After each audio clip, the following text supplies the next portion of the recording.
నమస్తే. నేను మీ Gopi. Welcome back to our channel. ఈరోజు మనతో వచ్చరికి ప్రముఖ నిర్మాత చిట్టిబాబు గారు ఉన్నారు. సార్ నమస్తే సార్. నమస్తే సార్, ఆంధ్రప్రదేశ్లో వైసీపీ పార్టీ అధికారం ఉన్నప్పుడు ఒకప్పుడు బోరుగడ్డ అనిల్ అనే పేరు బాగా వైరల్ అయింది.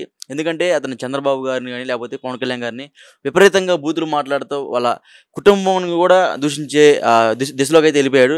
సో అలాంటి వ్యక్తి ఇప్పుడు మళ్ళీ ఈ కూటమి అధికారంలో రాగానే పరారీలో ఉన్నాడు, కనిపించట్లేదు అన్నాడు. ఈరోజు పవన్ కళ్యాణ్ గారు ఆయన మీద ఒక కేసు అయితే ఫైల్ చేయించారు. సో ఇప్పుడైతే ఆయన్ని పట్టుకుంటారా పోలీసులు, లేకపోతే పరారీలో ఉన్నారా? ఇప్పుడు పోలీసులు అయితే పరారీలో ఉన్నారని చెప్తున్నారు. సో అతని మీద రివార్డుకు ప్రకటిస్తారు కొన్ని వార్తలు వస్తున్నాయి. సో దీని గురించి మీరేమంటారు? చేస్తారమ్మా, వీళ్ళు ఖచ్చితంగా పట్టుకుంటారు. ఎందుకంటే ఈ ప్రభుత్వం ఎంటర్ అయిన 24 గంటలు 48 గంటల్లోనే ప్రతీకార చర్యలు మొదలెట్టేశారు. వాళ్ళు సిగ్నల్ ఇచ్చేశారు, మేము రివెంజ్ తీసుకుంటామన్న సిగ్నల్ ఇచ్చారు. వైఎస్ఆర్సీపీ ఆఫీసుని తెల్లారుజాము 4 గంటల బుల్లర్తో పగలగొట్టేయటం మొదలు. సో మా స్కీమ్ ఇది అని ఓపెన్గా చెప్పేస్తారు. ఏమి సీక్రెట్ లేదు దీంట్లో. ఓపెన్గా మేము ప్రతీకారం తీర్చుకుంటాము, రివెంజ్ పాలిటిక్స్ చేస్తాము, మేము అధికారంలో వచ్చింది ఇందుకే, వదిలిపెట్టే పని లేదు. అసెంబ్లీలో కూడా నేను చూశాను కదా, అసెంబ్లీలో మినిస్టర్స్ వాళ్ళందరూ ప్రమాణ స్వీకారం చేసి రాష్ట్రం గురించి, రాష్ట్ర ప్రయోజనాల గురించి ఏ మంత్రి అయినా ఆ సంగతులు మాట్లాడారా? ఇంకా ఎన్నికల్లాగానే ఇంకా చంద్రబాబు కూడా కామెడీలు జగన్ గురించి ఇవే తప్పితే ఇంకా జగన్ ఓడిపోయి జగన్ ఓడించారు ప్రజలు. అదే సీక్రెట్ ఓపెనే కదా. ఇంకా ఓడించారు, మీరు గెలిచారు. ఇక దాని గురించి ఇంకా మేము గెలిచాం సొకుచిత మొత్తం మీ బుద్ధాలు మీరే పిసుక్కుంటూ ఎన్నాళ్ళు అసెంబ్లీ వచ్చింది. మీరు మీకు ప్రయారిటీస్ చెప్పాలి. మినిస్టర్స్గా ఒక్కొక్కళ్ళు మీరు లేచి మాట్లాడేటప్పుడు మేము ఈ మినిస్ట్రీ ఇలాంటి మార్పులు చేసుకొస్తాం, ఇలాంటి చేర్పులు చేసుకొస్తాం, ఇలాంటి అవి చెప్పాలి. అవి వదిలేసి ఇంకా ప్రతి మినిస్టర్లు అవగానే జగన్ని పవన్ పొగుడుట, చంద్రబాబును పొగుడుట, జగన్ విమర్శలు. ఇదేనా ఎన్నాళ్ళు పొగుడుకుంటారు? ఎన్నాళ్ళు ఈ సన్మానాలు, ఎన్నాళ్ళు ఈ హనీమూను? అంటే నేను అడిగిన క్వశ్చన్ వేరు, మేము మాట్లాడే టాపిక్ వేరు. ముఖ్యంగా బోరుగడ్డ గురించి మాట్లాడండి. అక్కడికే వస్తారా? దానికి లీడ్ ఇది. అంటే వీళ్ళ యాటిట్యూడ్ అది కనుక, వీళ్ళ యాటిట్యూడు ప్రతీకారం చేసే యాటిట్యూడు.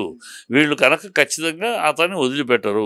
అతన్ని తీసుకొచ్చి జైల్లో పెడితే కానీ వీళ్ళ కళ్ళు తృప్తి పడవు, వీళ్ళు ఆనందపడరు వీళ్ళు కనుక. అందులో పవన్ కళ్యాణ్ కేసు పెట్టాడు కనుక ఇక దానికి ప్రయారిటీ ఉంటుంది. ఇక పవన్ కళ్యాణ్ పెట్టేశాడు కనుక పవన్ కళ్యాణ్ అచీవ్మెంట్, పవన్ కళ్యాణ్ ఫస్ట్ రాగానే మినిస్టర్ అవగానే ఆయన ఫస్ట్ అచీవ్మెంట్ తన ప్రత్యర్థిని జైల్లో పెట్టించాడు. అతన్ని దూషించిన వారు అదే దూషించేవాడు ప్రత్యర్థులే దూషిస్తారు, మిత్రులు దూషిస్తారు కదా. అది ప్రత్యర్థి కిందే లెక్క. అసలు రాజకీయ ప్రత్యర్థిగా మాట్లాడతారు. ఇప్పుడు నేను కూడా రాజకీయ ప్రత్యర్థిగా మాట్లాడాను, పవన్ కళ్యాణ్ విషయంలో మాట్లాడాను. అతని విధానం కరెక్ట్ కాదు, అతని మాట తీరు కరెక్ట్ కాదు, అవన్నీ మాట్లాడాను నేను. మీరు కూడా బోరుగడ్డ అనేది మాట్లాడే విషయాలు కొన్ని ఉన్నాయి, చూసే ఉంటారు. మామూలు మన సోషల్ మీడియాలో బాగా ఉంటాయి. ఎలా ఉంటాయంటే ఆ గంటలో చంద్రబాబు గారిని లేపేస్తా, పవన్ కళ్యాణ్ గారిని లేపేస్తా. అదే ఇప్పుడు అలాంటి మాటలు నాలాంటి వాళ్ళు మాట్లాడకపోయినా ఇతను మాట్లాడేదానికి డెఫినెట్గా అందులో చట్టం కూడా ఉంది. కూడా కొత్త చట్టం ప్రకారం కూడా ఇవన్నీ అరెస్ట్ చేయొచ్చు. ఎక్కడికి పోతాడు? పోలీసులు దాటుకుని ఎక్కడికి పోలేడు. వాళ్ళు ఖచ్చితంగా పట్టుకుంటారు, దాని మీద ప్రయారిటీ ఇస్తారు. అది నేను చెప్పబోతుంది. అనిల్ మీద ప్రయారిటీ ఉంటుంది. అనిల్ని ఎట్టి పరిస్థితిలో పట్టుకోవాలని పోలీస్ డిపార్ట్మెంట్కి స్ట్రాంగ్ ఇన్స్ట్రక్షన్ ఉంటుంది. అది ఎందుకంటే పవన్ కళ్యాణ్ కేసు పెట్టాడు కనుక.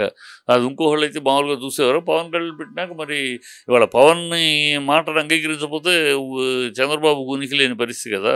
కనుక పవన్ కళ్యాణ్ మాటకి కట్టుబడి ఉంటారు. మా కాలం తూ అంటే తూ, తా అంటే తా. ఇప్పుడు ఆ పరిస్థితిలో ఉంది కనుక ఆ పని చేస్తారు. అంటే ఇప్పుడు బోరుగడ్డని ఒకవేళ ఆయన ఫారెన్ వెళ్ళే అవకాశాలు ఎక్కువ కనబడుతుంది. అంటే ఎక్కువ కనబడుతున్నాయి. ఫారెన్ వెళ్తున్నాడు, తప్పించుకుంటున్నాడు, ఆంధ్రప్రదేశ్ నుంచి ఉండడం. రెడ్ అలర్ట్ ఇది. ఫారెన్ వెళ్ళకుండా ఉండాలంటే నోటీస్ ఇవ్వాలి. నోటీస్ ఇస్తే ఆల్ ఎయిర్పోర్ట్స్గా నోటీస్ పంపిస్తారు. అప్పుడు కనుక ఇతను ప్రయాణానికి వచ్చినా అబ్జెక్ట్ చేసి పట్టుకుంటారు. అది మరి ఇచ్చారా? ఇవ్వలేదు. ఇంకా ఇచ్చినట్టే తెలియలే. ఇచ్చి ఫారెన్ వెళ్ళినా ఏముంది, ఫారెన్ వెళ్ళినా ఇక్కడ అతను తరపు వాళ్ళని ఏమన్నా పట్టుకుంటారు, అతను వాళ్ళ కోసం వస్తాడు. ఇది తెప్పించడం పెద్ద విషయం కాదమ్మా. వాళ్ళు అంటే ఫారెన్లో కోర్టు ద్వారా కవరప్ చేసుకుంటే కష్టం, కానీ మనుషులుగా ఉంటే పెద్ద కష్టం కాదు. ఇప్పుడు మా కింగ్ఫిషర్, మాల్వియా కానీ వీళ్ళు కానీ కోర్టును అండగా తీసుకున్నారు. వాళ్ళు అక్కడ సిటిజన్స్ కాబట్టి. మరి ఇతను కూడా అక్కడ సిటిజనా? ఇక్కడ సిటిజన్ అయితే చాలా కాంప్లికేషన్ ఉంటుంది. బట్ మ్యాక్సిమం ట్రై చేస్తారు. ఎందుకంటే వీళ్ళు ఓపెన్గా చెప్పేశారు, మేము ప్రతీకారం తీర్చుకుంటాం, మమ్మల్ని విమర్శించిన వాళ్ళని, మమ్మల్ని మా బూతులు మాట్లాడిన వాళ్ళని ఎవరినైనా సరే వాళ్ళ మీద మేము కసి తీర్చుకుంటాం, మా పగ తీర్చుకుంటాం, మా పరిపాలన యొక్క ముఖ్య ఉద్దేశం, ప్రథమ ఉద్దేశం అదే అని చెప్పేశారు నిన్న. అంటే పవన్ కళ్యాణే కాదు, అపోజిషన్లో ఉన్న ప్రతి ఒక్క ఎమ్మెల్యే కాడ నుంచి మినిస్టర్ నుంచి దాదాపు ఇంకా ప్రతిపక్ష నేతలు ఎవరైతే ఉన్నారో ఆ సమయంలో పవన్ కళ్యాణ్ గారు, చంద్రబాబు గారు ప్రతి ఒక్కరిని దూషించడం అయితే అతి దారుణంగా దూషించడం జరిగింది. మీరు కూడా సోషల్ మీడియాలో చూసుంటారు. సో అలాంటి వ్యక్తి ఈరోజు పరారీలో ఉన్నారు. అలాంటి వ్యక్తి మీద ఒక రివార్డు కూడా ప్రకటిస్తున్నారు కొన్ని వార్తలు వస్తున్నాయి. సో దాని గురించి ఏం చెప్తారు? ప్రకటించవచ్చు, అదే మాటికి మాటికి అదే చెప్తున్నా. ఈ ప్రభుత్వం చెప్పేసింది ఓపెన్గా, ఏమనుకుంటున్నాం అవసరంలో, వాళ్ళు ఓపెన్గా చెప్పేశారు మేము ప్రతీకార చర్యకు దిగుతున్నాం అని. రెండో రోజే ప్రమాణ స్వీకారం అయిన మరణాడే ఇక్కడ అసెంబ్లీ జరుగుతుంది, అక్కడ కూల్చేశారు తెల్లారుజామున బిల్డింగ్ని. సో వాళ్ళు ఓపెన్, వీఆర్ రివెంజ్ పాలిటిక్స్ చేయబోతున్నాం కనుక బీ అలర్ట్, రెడీగా ఉండండి అని ప్రత్యర్థులకు కానీ ప్రతిపక్షాలకు కానీ వార్నింగ్ ఇచ్చారు, ముందే చెప్పేశారు మేము చేయబోతున్నామని. కనుక ఆ లైన్ చెప్పినా ఇంకా సందేహం ఏముంది? ఇప్పుడు చెప్పకపోతే ఏం చేస్తారో, ఈ ప్రభుత్వం ఎలా ఉంటుందో అని ఆలోచిస్తుంది. ప్రభుత్వం చెప్పేసింది, చెప్పకుని మా విధానం ఇది, మేము మీ అంతు చూస్తాం, మీ మీద కక్ష సాధింపు చర్యలు చేస్తాం, మేము రాజకీయ ఇది చేస్తామని చెప్పేసి యాక్షన్ చేస్తున్నారు వరుసగా. అక్కడే కాకుండా జగన్ ఇల్లు అక్కడ తాడేపల్లిగూడ దగ్గర ఆఫీస్ పగలగొట్టడం కాకుండా ఇక్కడ లోటస్ పాండ్లో కూడా ఆయన శిష్యుని పెట్టుకుని ఇక్కడ కూడా చేయించేశారు. సో వీళ్ళ విధానం అర్థమైపోయింది, విధానం తెలిసిపోయింది. సో ఆ విధానం చేస్తారు, ఎట్టి పరిస్థితిలో పట్టుకుని ఆయన జైల్లో వేసి ఆ జైల్లో ఫోటో పేపర్లో వచ్చినాక చూసి సంతోషపడే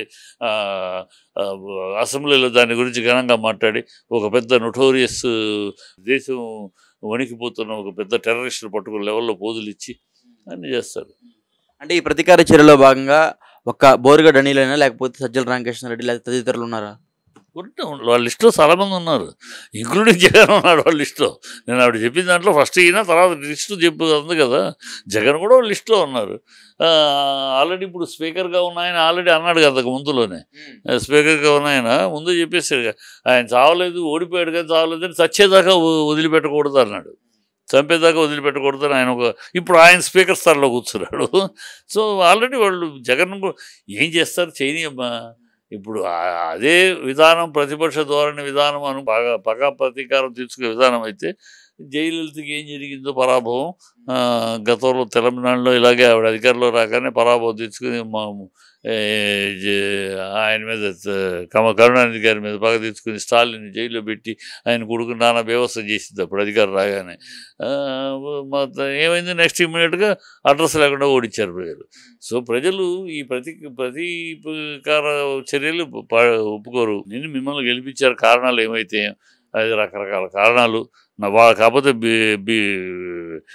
వైఎస్ఆర్సీపీ 40% ఓట్లు అలాగే ఉన్నాయి, అయినా మీరు గెలిచారు. మీది 53 కలిసేటప్పటికి 52% అయింది.